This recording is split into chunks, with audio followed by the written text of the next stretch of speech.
I have to say, I almost feel like I could go for a muscle relaxer right now. What day is it even, Clinton? It's First Friday, otherwise known as Thursday. Sometimes the rest of the world can be a little confusing. And that's why I've got to explain myself to everybody who's here. Sharon, welcome aboard. Rich, it's election day again? I don't think so. Is it? Is it still election day? I guess so. I haven't really. I've been trying not to pay too much attention to all of that because, oh my God, my little orange brain hurts from all of the paying attention and counting and the behaviors of people. Joan, hello? Pick? Happy countdown day 2. Yeah, well, we're going to figure it out. I suggest you pay less attention to the election and more attention to the shit that you've got to do. Brad, SHIT, sure happy it's Thursday. Oh, you got tomorrow off, so it is Friday for you, Brad. Well, welcome aboard. They say a broken clock is right twice a day, but when you go when you go for 2 Fridays a week, you're right 2 out of 7 times. That's less than twice a day, isn't it? All right, yeah, it's election week. We're enjoying it. We're enjoying it. Belinda's not here. God, Mr. Predicto. I just thought I'd ask Mr. Predicto a question, but I don't think it's. I'm a little tired of people predictoing right now. So I'm going to put Mr. Predicto off to the side. Can't keep it straight, Rich. Are you supposed to keep counting or stop counting? I don't. Don't stop believing. So keep counting. I think we're supposed to keep counting, but had to calm your daughter down, Joan. Yeah, our daughter has been a little bit. She goes in her room for online school and then comes out, and she's been online vote tabulating, or she's been doing some stuff in there too. Uma and Keys have painted the house with mayonnaise. Yeah, well, that's one solution. Fight the power, Keys. Fight the power. Paint the house with mayonnaise. Paint the house. Paint the dog with mayonnaise. That's a good night. It's hard to keep up. I think if you go to paint a dog with mayonnaise, you're going to be playing catch up because that dog's going to be trying to get that mayonnaise, eat it up as fast as you can put it on. Laura reporting from Georgia. In the week from Lafayette, Louisiana. Wow, you're in Lafayette. That's got some good Zydeco music in Lafayette, I have to say. I've had a good time. I've had a good time in Lafayette before. Hello, Julie. You're at work. A rare lull right now. You don't have to spay a dog or wipe it with mayonnaise or anything. Flavia, welcome aboard. Clinton, there should be a John King Predicto ball that says all the scenarios possible, which to him is infinite. Oh man, if I had that map that you could just keep touching and go, well, what if this happened? Or what if I had actually married Scarlett Johansson instead of Lady Belinda? What would happen then? Neither one of it. We would have to change the spelling of our names, but we'd still be okay. But we wouldn't have an awesome daughter. I think I'm doing all right. Happy First Friday, Rachel. Sally, yes, welcome aboard. So I thought today I would tell you about, I've been doing some reading. And when I say reading, sometimes I don't mean reading. I mean listening to people read things to me. I'm into the audiobooks, and I found out the library has audiobooks. I went to lunch with my manager because I wanted to still be in show business. And I have to admit, I did have some wine with lunch because why the hell not? And she always buys. So you gotta hit the bar a little bit, even though you can't really hit the bar. But from the parking spot, just off the sidewalk in front of the restaurant, I ordered a glass of wine. I'm living the dream. And so I'm, plus I've been in the ocean today, so I'm a bit tired. But I wanted to tell you about the books that I've been listening to. Jen, anyone remember Buckwheat Zydeco? Are you kidding me? I've seen Buckwheat Zydeco many times at Jazz Fest. I've seen him at the, whatever it is, the music project that Paul Allen built in Seattle. I've seen Buckwheat up there. I think I may have seen him somewhere else. Yeah, Buckwheat Zydeco is great. He just passed away a few years ago. Rest in peace, Buckwheat. You'd be staying in Lafayette 3 days per week through the end of the year. Any restaurant recommendations? Oh, I can't recommend any restaurants right now, but there's a musician down there, CC Adcock. He's great. So if you can see him with any kind of band, go see CC. He's terrific. I don't know if you can see music right now. But there's also great Zydeco music. Look up Zydeco. You do some Googling, Laura. Look up some best Zydeco in Lafayette and go out and check that out. if it's possible. Pick, you were out in the woods today, not a vote counter in sight. Did you see any bears? Today's the day the teddy bears have their picnic. Don't go out in the woods today. Wine with lunch is where it's at these days. Yeah, Flavia. I feel like if we don't get a break from this coronavirus, 2020 is going to be wine with breakfast. And you know what they say, you can't drink all day if you don't start in the morning. Words to live by. You've seen Buckwheat, Dave. Yeah, he's terrific. Crazy shows. Well, the Zydeco, I mean, that's a music that's started to get people dancing. It's that Zydeco music is music that is made for you to dance to. So all those shows, they're trying to stir you up. Did I wait a half hour after my wine before swimming? No, Todd, I swam before wine. Swimming first, wine later. Tomorrow I'm going to take my flippers down. You had your honeymoon in New Orleans, Ed. Yeah, well, it's a great place for a honeymoon. It's a great place to cheat on your spouse. It's a great place to meet your new wife. It's a great place to take your shirt off and dance on top of the bar, because no one's going to stop you from doing that.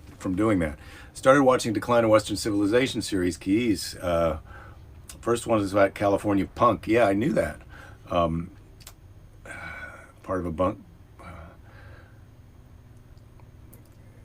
Okay, so the band took selfies with a dead lady after the show. Yeah. Well, I think I got to see that movie. You're really painting a great picture of it. I swam with a seal in the wild. How awesome. Yes, I did. It was awesome.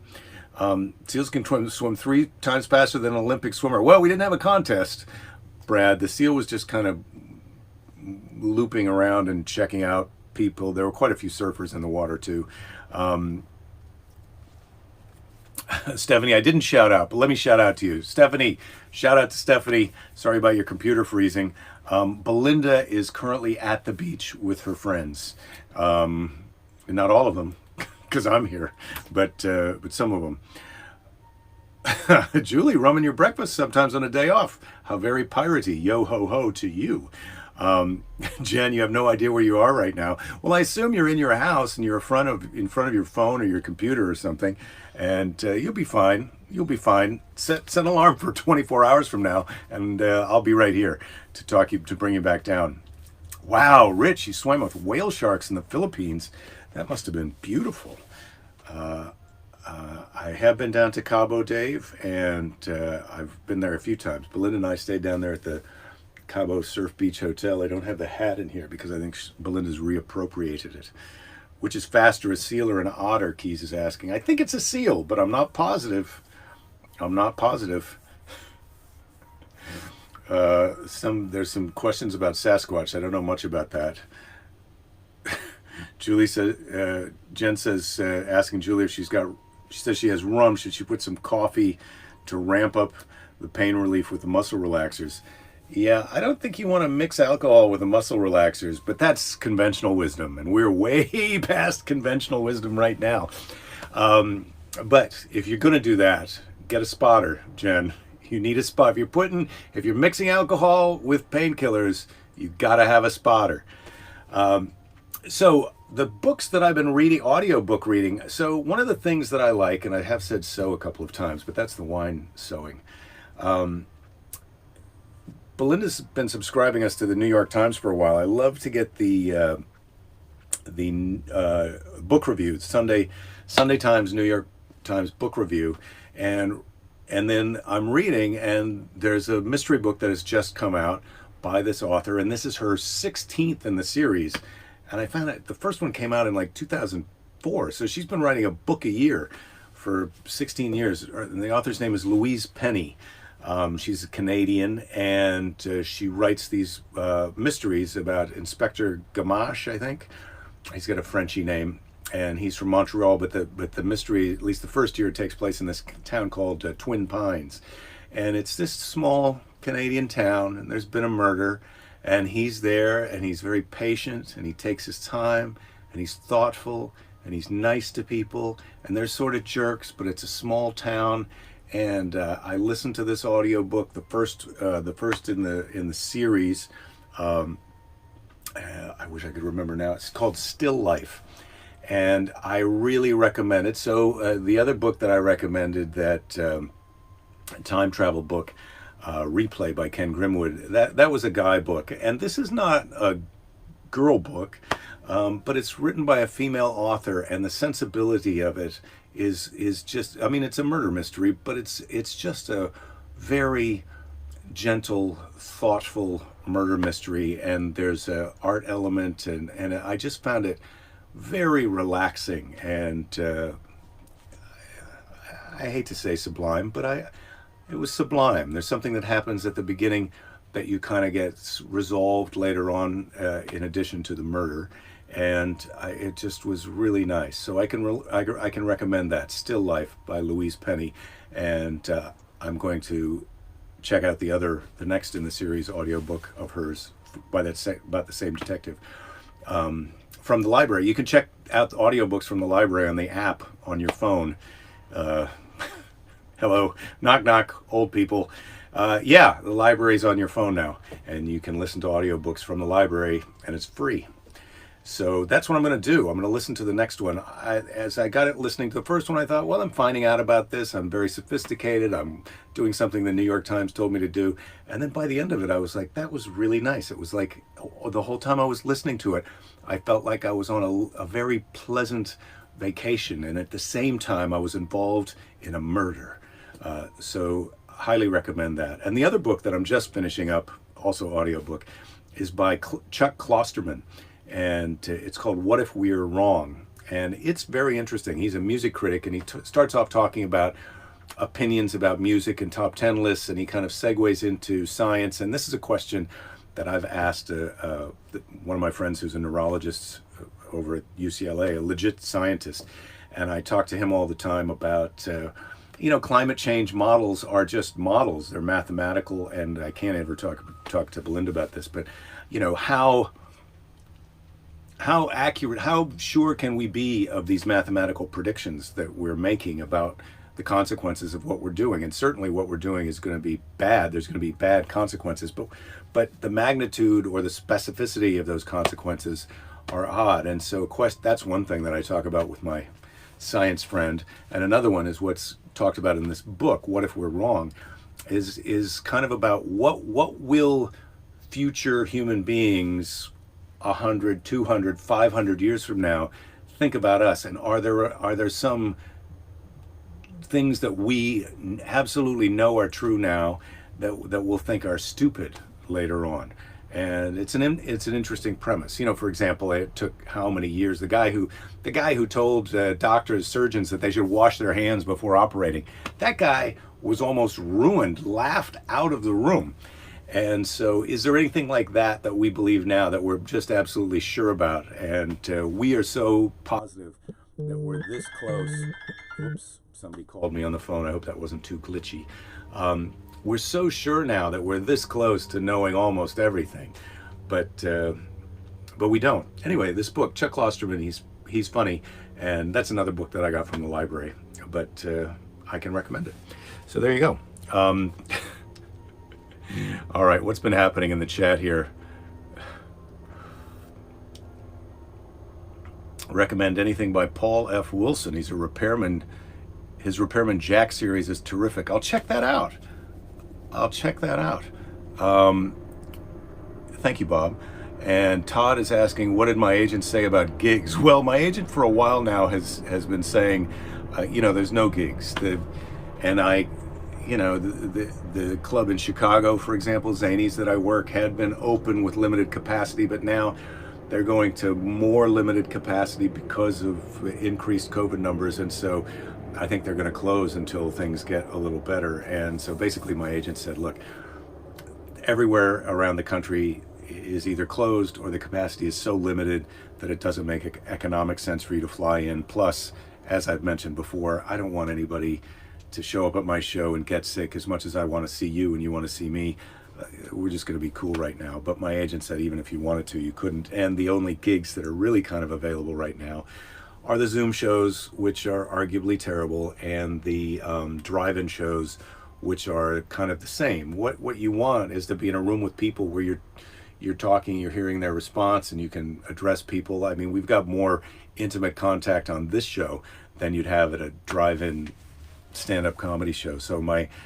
agent, which was actually my manager, but that's a whole nother story about show business.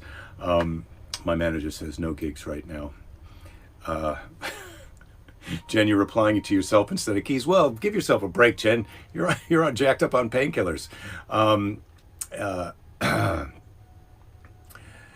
So I'm just scrolling down here to see what else. Back pain is the worst. God.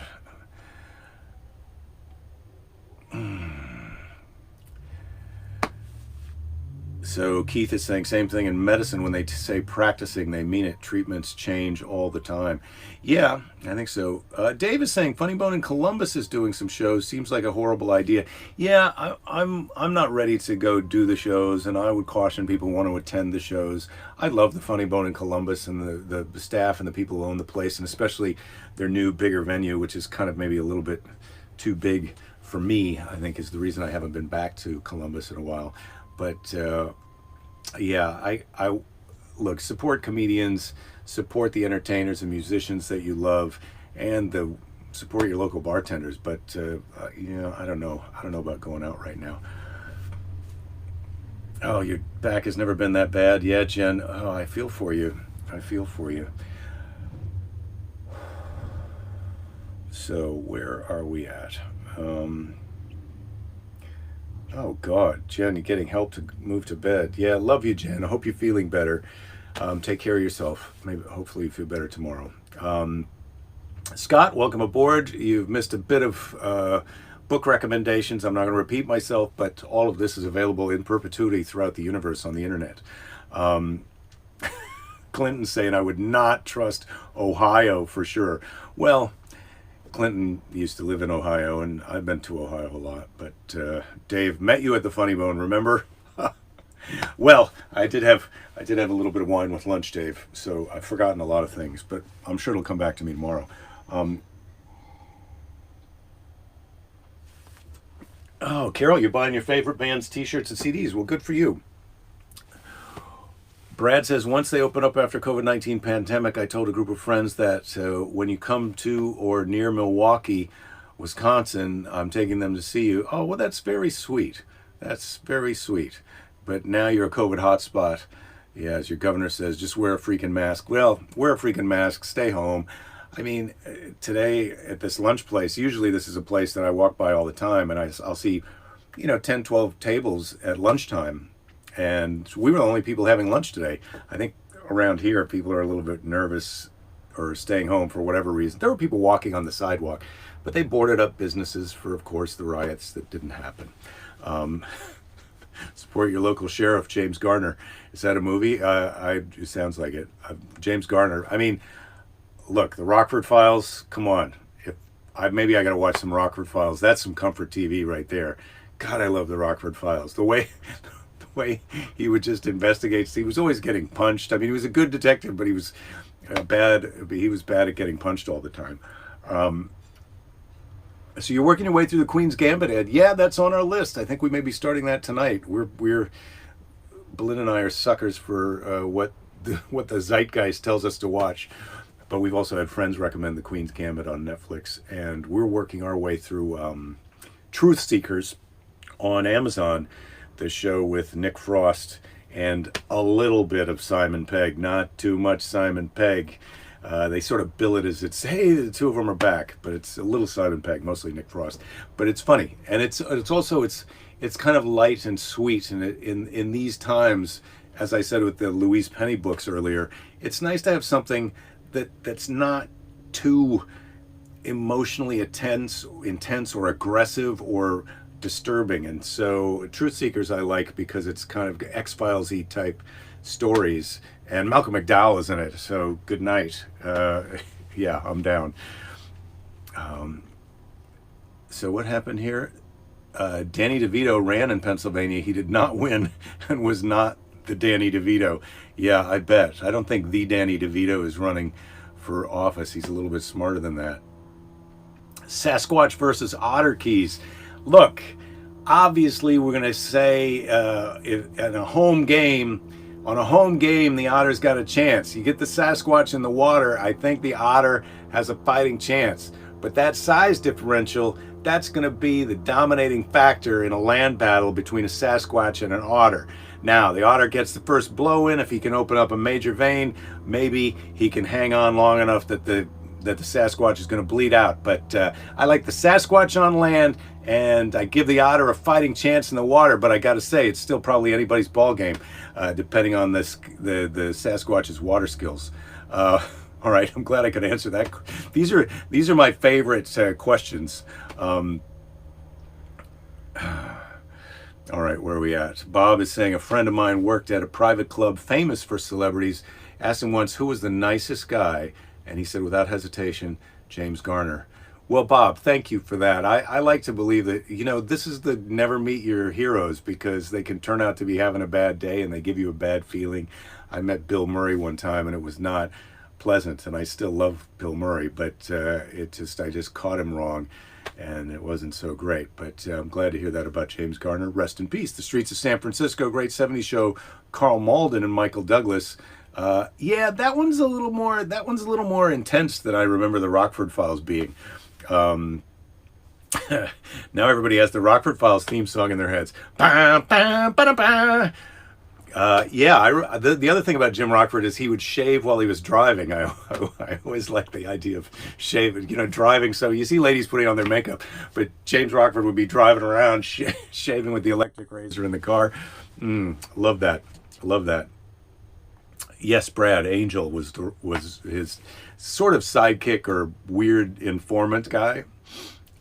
Ed, my sister's in hospital in Indiana. My wife's sister's hospital just 10 miles away. Both been above 100% capacity for 2+ weeks. Wife's sister hospital is establishing an overflow site nearby. Yeah, Ed, I've heard about these hospitals are hitting capacity, and my dad, who of course spends all of his time locked in their apartment in the assisted living case, because he's worried in North Carolina, where he is, that by the way, they voted by mail, and just in case you're wondering if my parents voted, but he's worried that if he has to go to the hospital, he's gonna get what do they call it, triaged to the back of the line, because he's an 86-year-old guy. He's overweight. He smoked for years, and they think they're just gonna go, this guy's gonna be out of here anyway in 10 years. Let's take care of the young guy. So yeah, these are tricky. Rich says, I hear Epstein ran a nice club for celebrities. Rich. Ha ha ha ha. Julie, I met my hero several times and you were great. Aw, Julie, you're sweet. You're sweet. Yeah, Flavia, Bill Murray, the Bill Murray thing, I'm not trying to spread bad about Bill Murray. I was coming up to him because it was this celebrity golf thing, and I was one of the host people, and he thought I was just some rando who was walking up to him to bug him, and he was in the middle of something, being funny for the gallery, and it was my job to be funny with people. Anyway, it was just a little weird. My feelings got hurt, but I'm over it now, and I still love Bill Murray, so I'm sure he's relieved. All right, all comedies from me now, Carol says. You've been watching David Letterman, and my next guest needs no introduction. David and Dave Chappelle made you cry several times with the mutual respect. Yeah, I've got to watch that one. I just started watching the other night, and then somebody came in from the grocery store. Lady Jerry came in from the grocery store, and I had to push pause because I don't think she's so interested in my next guest. But any mention of Lady Jerry reminds me that the fart machine has not really gotten as much as it should have gotten today. Keith says, "Okay, Jen, find Bill Murray's address." I think Jen is off the show, but we're not hassling Bill Murray right now. Mr. Predicto, should we write Bill Murray a little note during the pandemic?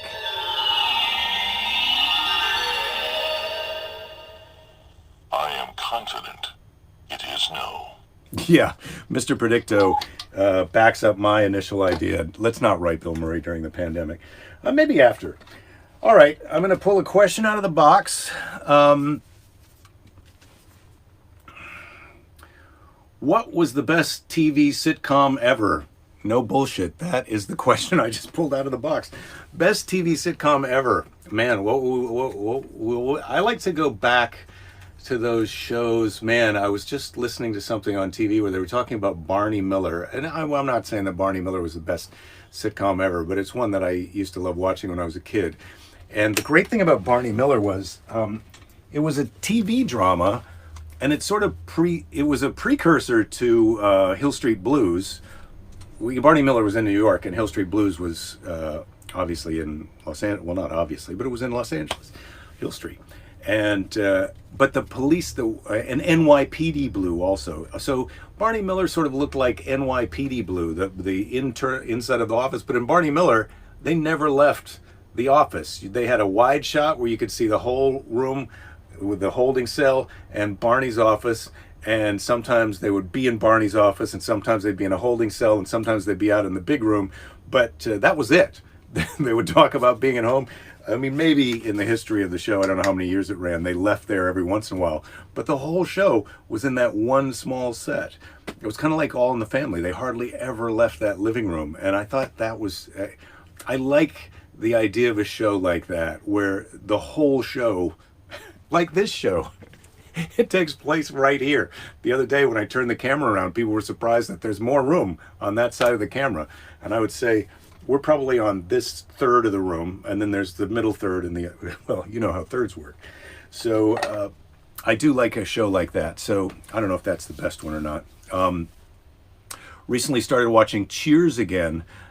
Yes, I used to love MASH. And Brad saying Gilligan's Island. Dick Van Dyke, the first Dick Van Dyke show. Yeah, those are pretty great. The early Dick Van Dyke show, highly recommend that. I wonder if MASH still holds up the same. And that was a weird sort of I don't know if I'd qualify it even as a sitcom, but it's kind of a comedy. I know people who are I've got one particular friend who watches Cheers all the time. It's just a soothing thing to watch in the evening before he goes to bed. Bob says, I once told Milton Berle to go fuck himself. Another less than glorious brush with greatness on my part. Bob, everybody's got a past, but that's... Yeah, someday I hope we meet in person, Bob, and you could tell me that story, because that would be great. Or if I could figure out how to... I'd like to figure out how to do the Zoom Live to the Facebook Live. So, for example, I could Zoom Bob in. He could tell that story and we could all watch it together. But man, I'd love to hear that. Green Acres, great show. I've got the Green Acres episode guide somewhere. I don't know where it's gone. It'll turn up. Taxi, I also enjoyed Taxi. It was great. All right. The Odd Couple. I was talking to a friend of mine who's very grouchy, and we were talking about making a remake of The Odd Couple, and he goes, you know, you're the sloppy one, right? I'm the sloppy one, as you can see. It didn't really hit me that I was going to be the Oscar character. I thought I was going to be Tony Randall, but nope. Barney Miller theme song is one of the first songs you learned on the bass, Christopher. Yeah. Yeah. Something like that. That's not right. I'm not a good singer. People are watching. Don likes reruns of I Love Lucy. Yeah, those are probably still funny. Rich Seinfeld every night when he goes to bed. I believe that. Dave told Lyle Lovett to go fuck himself. Wow. Good show today, everybody. Good show. You may have to go to Seinfeld, Office, or Taxi. I'm gonna go Cheers for my cheer up show right now. Cheers. You want to go where everybody knows your name, and certainly that's one of the appeals of this show. I know most of the people here I see all the time, and shout out to all the new people that I've seen. Except a few new ones today, anyway. So yeah, Ouija Zoom to Facebook is easy. I'm gonna look it up. Gomer Pyle, surprise, surprise, surprise. Yeah, God, Jim Neighbors, funny. Dobie Gillis, Scott, come on, that's not real. You're not really watching Dobie Gillis. So this is our first Friday show. I feel like it went pretty well. Of course, I miss Lady Jerry, And I didn't get it into the free government cheese article that Aunt Charlotte sent me. I'll have to read this. Maybe I'll have some highlights about government cheese tomorrow for Friday. Our happy half hour. Hopefully Belinda will be here. I think I've got hopes for that. I gave myself a haircut with a Flowbee too prior to my whiny lunch. Anyway, today's Seize the Day is from Michael Jordan. Heard of him? So he's a very famous and successful basketball player. Some say the best of all time. But then again, you got your Kobe, you got your LeBron. So, Michael Jordan, if you accept the expectations of others, especially negative ones, then you never will change the outcome. So don't accept the expectations of others, especially the negative ones. I think that's a good one. That could be a motivational Monday. That Michael Jordan. It's not easy to reject the expectations of others, but it's a lot easier if you don't pay any attention to them in the first place. So I'll see you all in the water tomorrow. I'm going to go down and swim here at the beach sometime, probably between 10 and noon. And take care of each other. Be nice to each other. Don't give up. There'll be plenty of time to give up later. And we'll all be together tomorrow.